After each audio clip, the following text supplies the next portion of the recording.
Communiqué de presse à l'approche de l'élection présidentielle du 15 mars 2026, le président candidat Denis Sassou Nguesso est en situation difficile, délicate et manifeste d'incompatibilité constitutionnelle. En effet, grand 1 de la violation de l'article 80 de la Constitution. Lors du 5e congrès ordinaire du Parti congolais du travail, tenu en décembre 2019, et présidé par son secrétaire général de l'époque, Pierre Ngolo, qui était également président du Sénat. Les 2588 congressistes ont décidé unanimement de reconduire M. Denis Sassou Nguesso comme président du comité central du Parti congolais du travail, en fait président du Parti congolais du travail. Le faisant, le sieur Denis Sassou Nguesso, étant président de la République en exercice, et son parti politique avaient violé respectivement pour l'un l'alinéa 2 de l'article 80 de la Constitution du 25 octobre 2015 qui consacre que le mandat du président de la République est également incompatible avec toute responsabilité au sein d'un parti politique. Et pour l'autre, l'article 26 de la loi 20/2017 du 12 mai 2017 relative aux partis politiques qui stipule que les partis ont le devoir de se conformer à la Constitution. Au regard de ces graves violations des textes qui régissent notre pays, le citoyen Clément Mirassa avait introduit en date à Brazzaville du 25 juin 2020 un recours en inconstitutionnalité de l'élection à l'issue de laquelle M. Denis Sassou Nguesso avait été reconduit président du comité central du Parti congolais du travail. Par décision numéro 005/DCC/SVA/20 du 31 juillet 2020, la Cour constitutionnelle s'était déclarée incompétente et avait choisi d'en faire notification au président de la République, au président du Sénat, au président de l'Assemblée nationale, au Premier ministre, chef du gouvernement, au ministre de l'Intérieur et de la décentralisation et au ministre chargé de la Justice. Cela a permis de constater que les plus hautes autorités de l'État sont bien informées de cette situation délicate et inconfortable. Elles l'observent en se tairant dans un curieux silence. Depuis le mois de juillet 2020, rien n'a bougé. Malgré cela, le président Denis Sassou Nguesso a été reconduit à ce même poste lors du 6e congrès ordinaire de ce parti en décembre 2025. Grand 2 de l'obligation de déclaration du patrimoine. Selon les dispositions de l'article 48 de la Constitution du 20 janvier 2002 et de l'article 55 de la Constitution du 25 octobre 2015, tout citoyen élu ou nommé à une autre fonction publique est tenu de déclarer son patrimoine lors de la prise de fonction et à la cessation de celle-ci, conformément à la loi.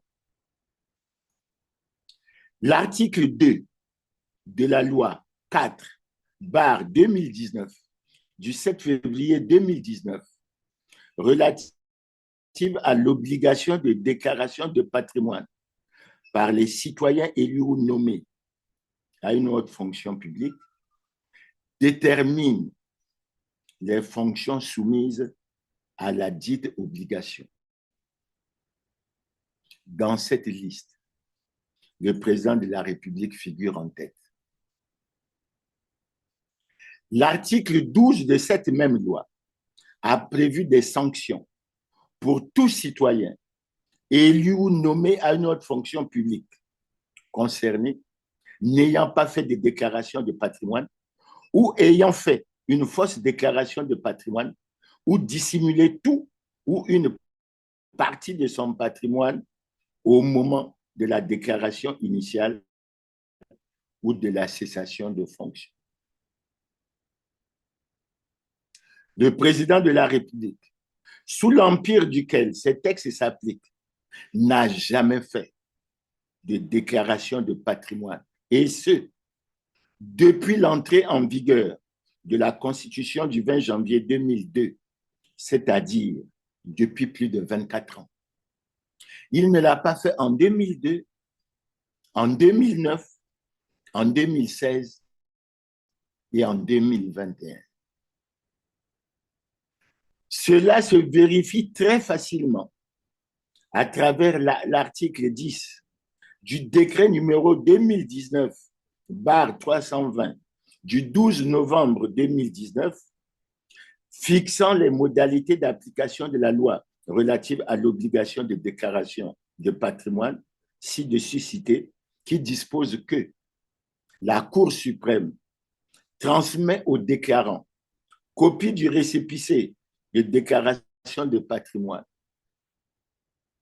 La Cour suprême transmet concomitamment copie du récépissé de déclaration de patrimoine au secrétariat général du gouvernement pour insertion au journal officiel. Grand 3. De la violation du serment prêté devant la nation et le peuple ou l'acte de haute trahison commis par le président de la République. Ce qui précède permet de constater que le président de la République a violé ou trahi le serment qu'il a prêté devant la nation et le peuple de respecter et de faire respecter la Constitution. En effet, 1. Il n'a pas déclaré son patrimoine depuis 2002, violant ainsi les articles 48 de la Constitution du 20 janvier 2002 et 55 de la Constitution du 25 octobre 2015. Il ne l'a pas fait en 2002, en 2009, en 2016 et en 2021. De ce point de vue, il aurait dû être sanctionné par rapport à l'article 12 de la loi relative à l'obligation de déclaration de patrimoine cité supra. Le président de la République est président du comité central, c'est-à-dire président du Parti congolais du travail, en violation des dispositions de l'alinéa 2 de l'article 80 de la Constitution ci-dessus cité. Il a été reconduit à ce poste en décembre 2019 et en décembre 2025. Il a violé, sinon trahi le serment qu'il a prêté le 14 août 2002, le 14 août 2009, le 16 avril 2021.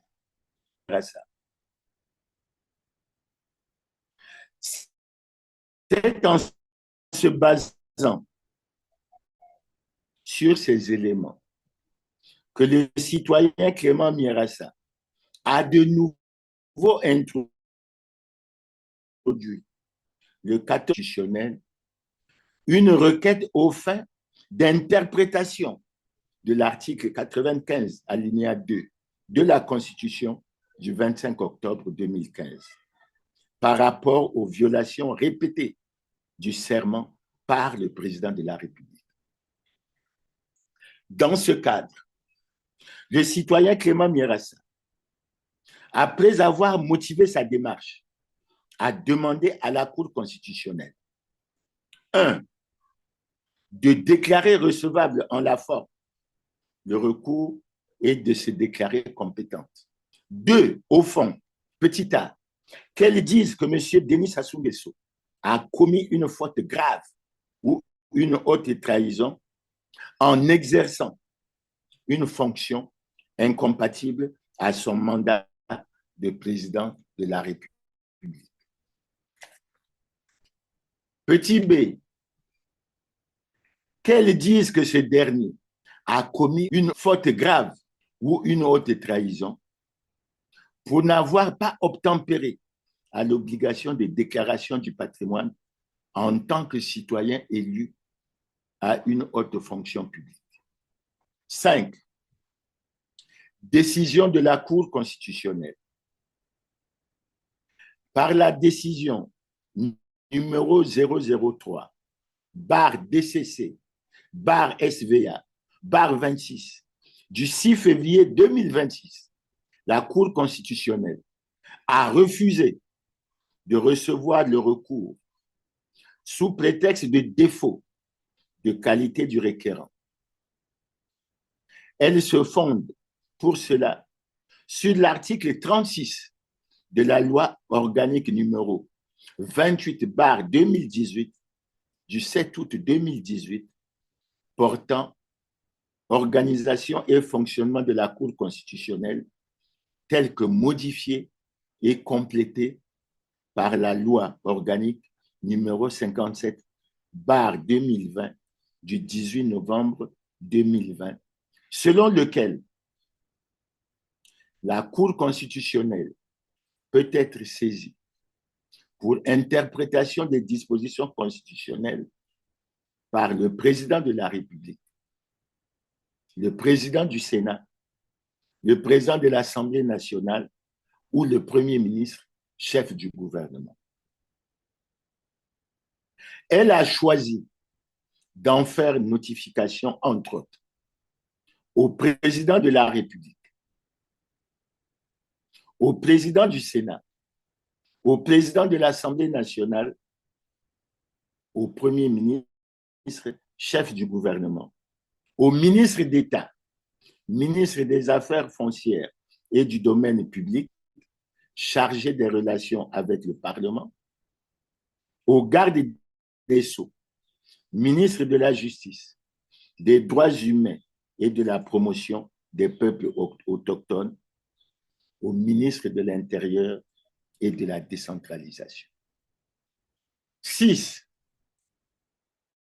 Leçon à tirer. Cette démarche permet de relever une fois de plus avec force que le président de la République n'est pas en conformité avec la loi depuis 2002. Toutes les institutions de la République sont bien informées de la situation, donc complices. Le Parlement est placé devant ses responsabilités, d'autant que M. Denis Sassou Nguesso, alors opposant en 1992, avait déclaré que cependant est vrai le fait que je ne pourrai jamais accepter que la Constitution soit violée. Lorsque la Constitution est violée, les démocrates ne doivent pas l'accepter. Jamais, jamais nous ne pourrons accepter que soient organisées des élections hors la loi. Fin de citation. Dans son message sur l'état de la nation en 2023, il a déclaré que nos difficultés de l'heure ne doivent pas nous amener à emprunter le chemin hasardeux et dangereux de l'anticonstitutionnalité. Et pourtant, il semble visiblement que les gouvernants ont choisi d'emprunter ce chemin hasardeux et dangereux de l'anticonstitutionnalité.